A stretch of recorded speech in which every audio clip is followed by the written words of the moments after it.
Entonces, dices con mucha soltura o con mucha, en fin, muy rápido que mucha gente considera muy probable una guerra entre China y Estados Unidos.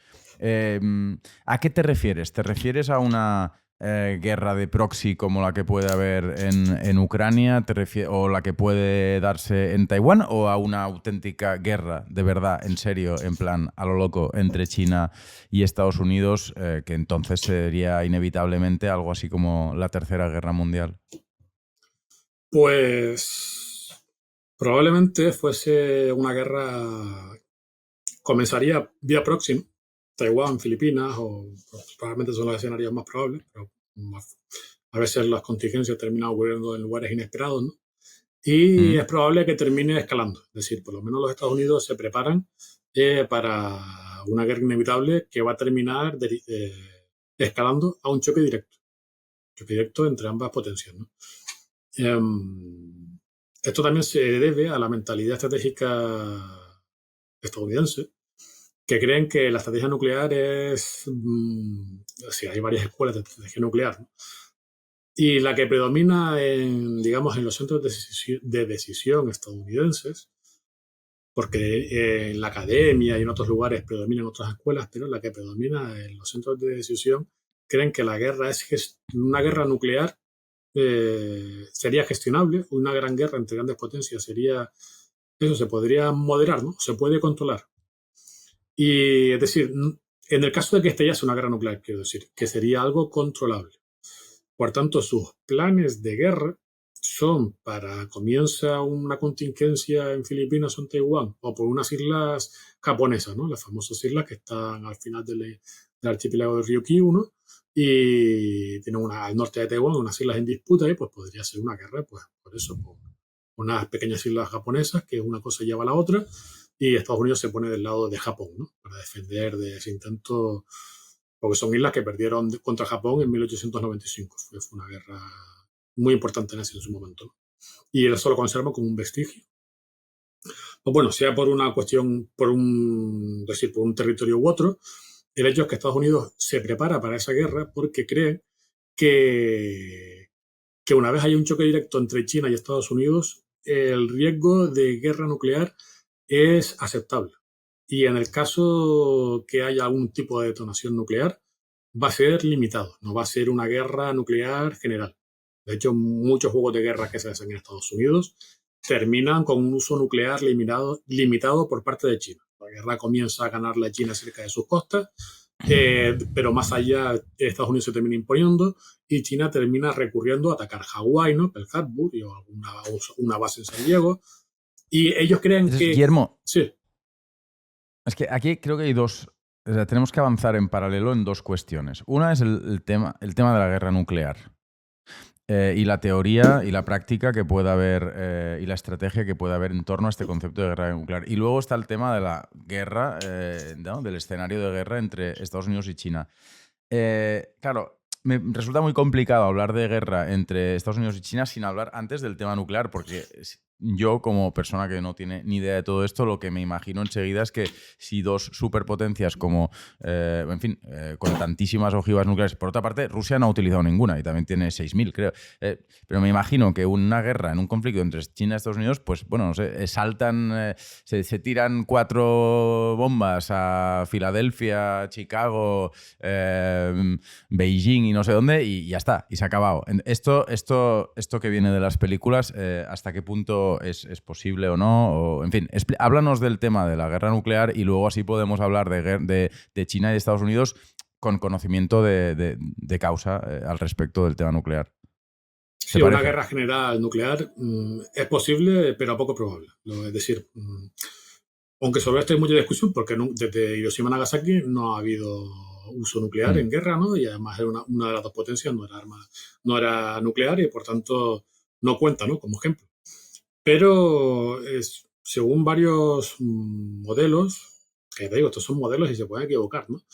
Una guerra general sería poco probable. Y es lo que creen los centros de decisión estadounidenses. Una guerra general, ¿no? Un uso nuclear limitado no lo hemos visto en Ucrania precisamente porque en Estados Unidos hay miedo. Hay miedo a que esa posibilidad es muy real de un uso nuclear limitado en el caso de que Rusia fuese derrotada de manera total en Ucrania. Y eso explica esa fina línea de no por cerrarle la puerta del todo a Rusia, ¿no? Dándole una inmensa cantidad de ayuda militar a Ucrania y como engañándola, ¿no? Creyendo que imponiendo costes a Rusia, pero sin cerrarle la puerta del todo a que pueda ganar militarmente de manera indiscutible, porque entonces Rusia tendría que escalar nuclearmente para conseguir sus objetivos, digamos, espirituales, ¿no? De lo que ellos consideran que es el mundo ruso.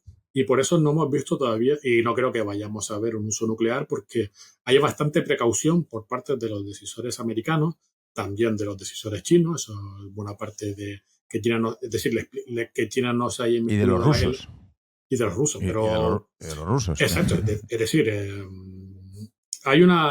decir, si en la Guerra Fría las armas nucleares fomentaban la disuasión, ¿no? Por ejemplo, que la Unión Soviética invadiera Checoslovaquia y se repartiera en Europa por la mitad, ¿no?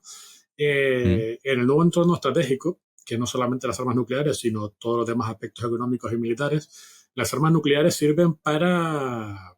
Es decir, hay una disuasión ofensiva. ¿No? En la Guerra Fría la disuasión era defensiva hacia las potencias conservadoras y muy temerosas de que se llegara una guerra nuclear general. Pero en el mundo contemporáneo, las armas nucleares, digamos que el miedo no lleva a la parálisis, sino a la audacia, ¿no? Es como si a Hitler le hubiesen dado armas nucleares en su época, ¿no? Pues eso hubiese servido como un escudo para lanzar ataques sabiendo que la guerra no iba a llegar a una derrota total y por tanto eso le da una especie de parapeto, de escudo, ¿no? Y por tanto yo suelo hablar de disuasiones ofensivas, ¿no? En la disuasión nuclear contemporánea. En el caso de decir una invasión de Taiwán o de Filipinas o de las islas japonesas, es probable que la situación se escape, es decir, sea menos controlable que la ucraniana, porque la supremacía militar china respecto a sus vecinos es muy superior a priori que la que tiene Rusia respecto a Ucrania. Ucrania, es decir, no hay tanta diferencia de PIB ni de población respecto a la que tiene China contra Taiwán o Filipinas, ¿no? Y además hubo un cambio tecnológico que favorecía, es decir, que dificultaba las operaciones mecanizadas, ¿no? Sin embargo, la guerra que planea China es una guerra de misilazos, ¿no? Una competición de salvas. Lo llevan planeando así desde hace muchos años y probablemente la ganaría, la ganaría China si cualquier guerra en Asia, si no interviniera Estados Unidos. Por tanto, si invadiera Taiwán, no bastaría con dar ayuda a Taiwán, sino que en algún momento probablemente Estados Unidos vaya a tener que intervenir de alguna manera con guerra submarina para destruir los vehículos los buques de desembarco chinos que van de China continental a Taiwán, pues tendría que mandar submarinos, aviación, drones para atacar esos barcos o dar por perdida Taiwán, ¿no? O dar por perdida alguna isla de Filipinas, etcétera, ¿no? Por tanto, es decir, la intervención, si Estados Unidos puede mantener esa tensión, es muy finita, ¿no? En Ucrania, con Taiwán o cualquier tipo de contingencia asiática, va a ser probablemente, ya veremos, ¿no? Pero es probablemente imposible y por tanto dan por sentado que una vez comience el conflicto, que será próximo, no será directamente estadounidense, China se termina imponiendo a su adversario y Estados Unidos va a tener que intervenir porque además tiene pactos defensivos con Filipinas, tiene pactos de defensa con Japón, con Corea del Sur, con Australia. Con Taiwán no tiene un pacto defensivo, pero sí tiene muchas más relaciones militares que con Ucrania, ¿no?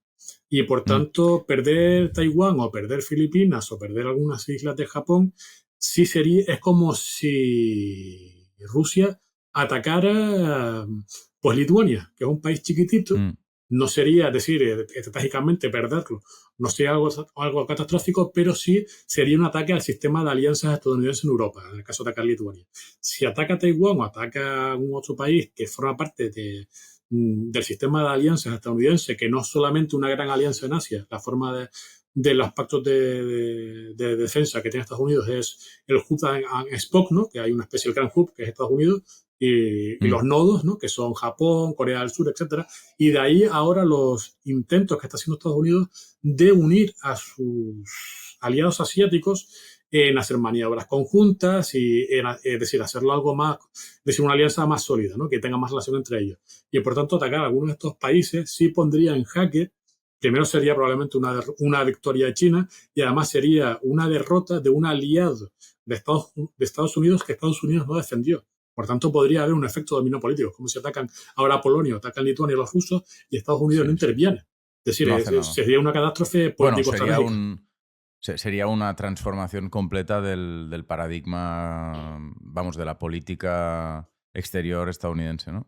Que Pues, también, o sea, que también hay mucha gente justamente liberal, tanto de derechas como de izquierdas, en Estados Unidos que aboga por eso, por replantear la política exterior estadounidense y dejar de hacer de policía del mundo. Y en el fondo lo que están diciendo, lo que dicen, sin decirlo, es renunciar a esa plaza primera, ¿no? A ese lugar de número uno que tiene Estados Unidos hoy en el mundo. bueno, los debates académicos americanos de cuál es la gran estrategia que debería seguir Rusia, el neoaislacionismo, Rusia. pues perdón, Estados Unidos, perdón, el lapso. La gran estrategia estadounidense, cuando ellos hablan de neoaislacionismo, no es el aislacionismo que estaba en Estados Unidos hasta el año 41, sino, es decir, quieren reducir los compromisos de ser policía del mundo, pero siendo la primera potencia militar mundial. Es decir, por ejemplo, hacerle la guerra comercial a China. Sí. Y tener ¿Pero eso es compatible? ¿Es compatible ser número uno y no ir a tope? Al final es un poco quiero y no puedo, ¿no? No, quiero ser el número uno, pero mira, espera, voy a no ser el número uno. No Exacto, sé. sí, quiere ser el número uno, pero a lo barato, ¿no? Sin comprometerse en guerras extranjeras, es decir, tener el mayor ejército para, como el Reino Unido, es que esos dilemas le pasó al Imperio Británico durante el siglo XIX, que durante muchos años pudo plantearse ser el espléndido aislamiento, ¿no? Y no implicarse demasiado en las cuestiones continentales una vez derrotaron a Napoleón, pero al final se dio arrastrada a la Primera Guerra Mundial. Porque, es decir, no podía seguir aislándose. Durante años, pues hizo un espléndido aislamiento en el que el presupuesto de defensa, bueno, a veces hacían guerras en el exterior, pero para las cuestiones de grandes poderes, pues no llegar a pactos defensivos con ninguna potencia, ¿no? Eso empezó a cambiar a comienzos del siglo XX, ¿no? Ya porque vieron que no podían contener a Rusia y a Alemania, llegaron a pactos con Japón para contener a Rusia en Extremo Oriente, poco después llegaron a pactos con Rusia y con Francia para contener al Kaiser, ¿no? Y por tanto, es decir, lleva, como tú dices, a un callejón, es un creo y no puedo, es un callejón sin salida.